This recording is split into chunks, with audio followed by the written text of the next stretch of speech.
there is a good program that a lot of loan officers miss. If your borrower makes less than $66,000 a year, they can get reduced MI when they're putting 3 or 5% down, and a lot of loan officers miss that reduced MI, which can help with monthly payment. So definitely keep that in mind when you have a borrower that's payment sensitive.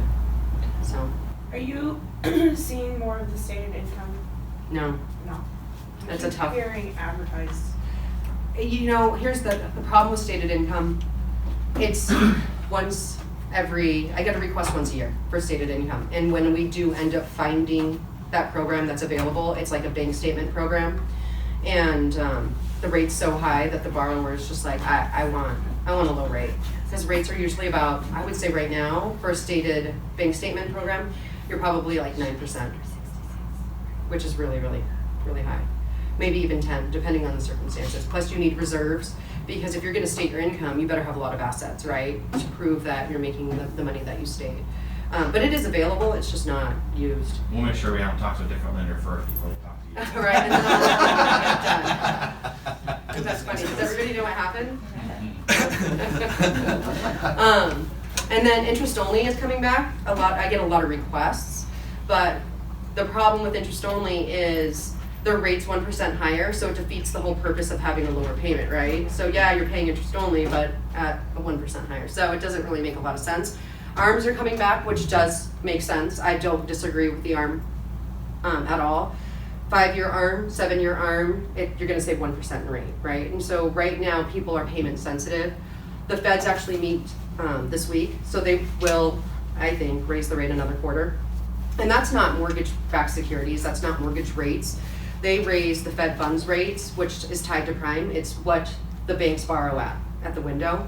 And so they're projected to increase it by a quarter, and then they meet again 2 more times after that. I think it's October, and then again in December, and it's projected to increase a quarter each time. So the rates are going up. And that's okay. You know, a lot of people psychologically are set on interest rate. They don't realize. And so what we do, just so you guys kind of understand how we get a borrower past an interest rate conversation, is they're all taught, everybody's taught, focus on interest rate, focus on interest rate. We teach them, focus on payment. This is what 1/8% means. It means $12 a month. So do you really want to lose sleep overnight because someone tells you to focus on interest rate? How about you just lock in if you really are dead set on having a low payment, or if you want to float, you can, but every 1/8% is only $12 a month. Well, and when you quantify it that way, they're like, oh, I didn't realize that's what I was chasing, $12 a month, or a quarter would be $24 a month. So we kind of put it in a different context than interest rate. The other thing is that when interest rates rise, the economy is doing better. That's typically why interest rates rise.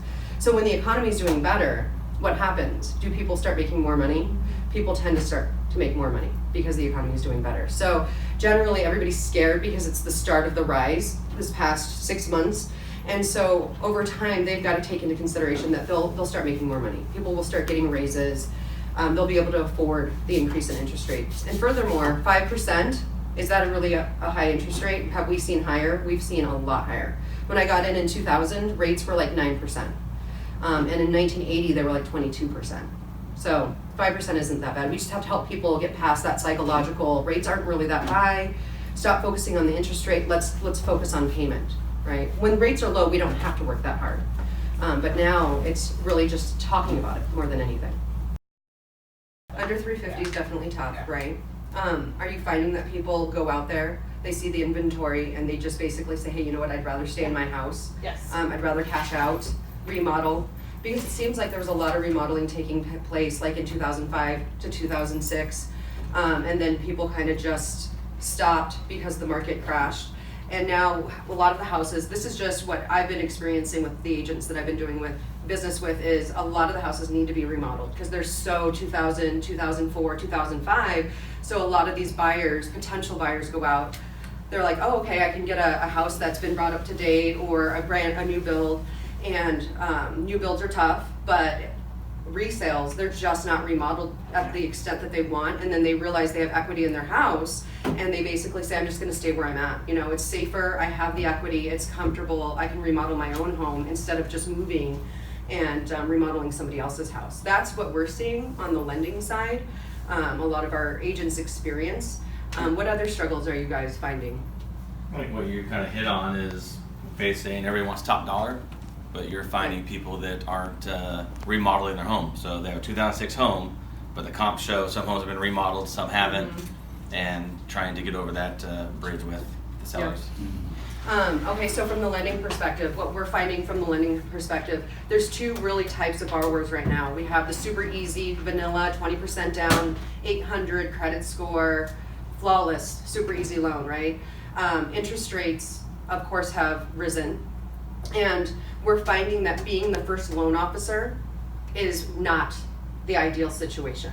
So you guys send the the borrower to us, and they still think that rates are 4.25, 4.5. We tell them, rates are probably, 4.875. Some people with, a little bit more challenging credit, you're like 5.375.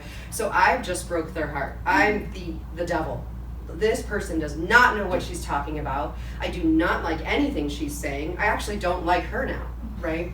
And so at the end of the day, they go under contract and they're like, I think I want to go talk to somebody that didn't put a bad taste in my mouth. So they go to lender number 2, and lender number 2 says, yeah, rates are going to be about 5.5, 5.375. They mirror exactly what I just said, right? But they were prepared for that. And that negative feeling isn't there anymore. And they're like, I'm just going to write it out with lender number 2 because I actually like them. They didn't say anything that I didn't already know, right? So we lose the business even though we were on point from the beginning.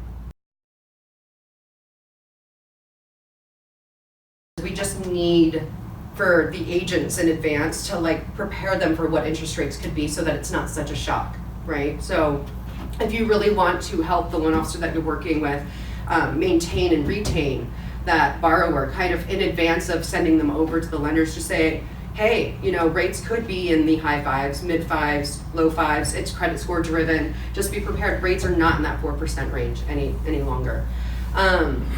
What are some of the lending challenges? Because what I've seen on the lending challenge side is there's a lot of fallout. A lot of lenders making promises because right now there's a lot of lenders dying on the vine because they can't survive. And they're just willing to take the chance as a last ditch effort to take the loan, throw it at the wall, and hopefully it sticks. And if it doesn't, oh well. But if it does, hey, at least I get paid, right? So there's a lot of rescue loans happening right now. We're having to do a lot of rescue because of that. Student loans for Fannie Mae, about a year ago, it's actually about 10 months ago, they actually got pretty realistic because they were requiring that people with student loans, which everybody has, qualify at a higher payment. So if you have any borrowers that got turned down in the past 2 years, I would probably reach out to them, especially if they had student loans, because we have Fannie Mae got pretty aggressive, and so we can qualify a lot more borrowers that have student loans. Alimony, which is rare, but it's a good trick. We can net it out of income. So Fannie Mae's loosening up more than ever right now. FHA hasn't loosened up at all. I just don't think they're interested in business right now, specifically because they took a huge hit lending on questionable borrowers.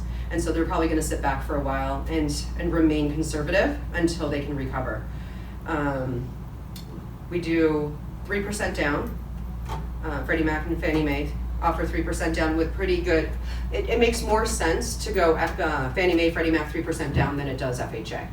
The mortgage insurance companies have gotten a lot more aggressive, so it pencils out better. What else is out there? There's not much that's changed. We got a 5% down jumbo, but it goes to what, 650 or 2.5? It'll go up to 2.5. It's for higher credit borrowers, 760 credit scores. 760. We just launched it. I just got back from Ireland, so he knows more about it than I do. So yeah, 2.5, 5% down, but it's tough. Just because we offer it doesn't mean that it's going to be as simple. They need a lot of reserves. We have a borrower that's trying to fit into that box, and it's just not working right now. NMLS Consumer Access is a website that allows the consumer to look up the loan officer's employment history. And so it's really great when you have a listing, so that you can show the seller when you receive an offer, you can look up that loan officer, and if you have multiple offers, let's say, you can present the loan officer on each PQF so that you can determine, okay, well, this person just worked at Hooters 3 months ago, this loan officer, right? And this loan officer's worked for Fairway or VIP or Nova or Caliber, one of the bigger shops, for 15 years, and they have a lot of experience. This one, it's FHA, this one's conventional. So literally you can go to NMLS, consumeraccess.com, and type in the loan officer's name, or you can put in their NMLS number, it's on the PQF, and it pulls up their 10-year employment history so that you can get a better idea of what their lending background is, which is super, it's a good listing tool. Even if you don't end up using it all that often, it would be good to put into your listing presentation.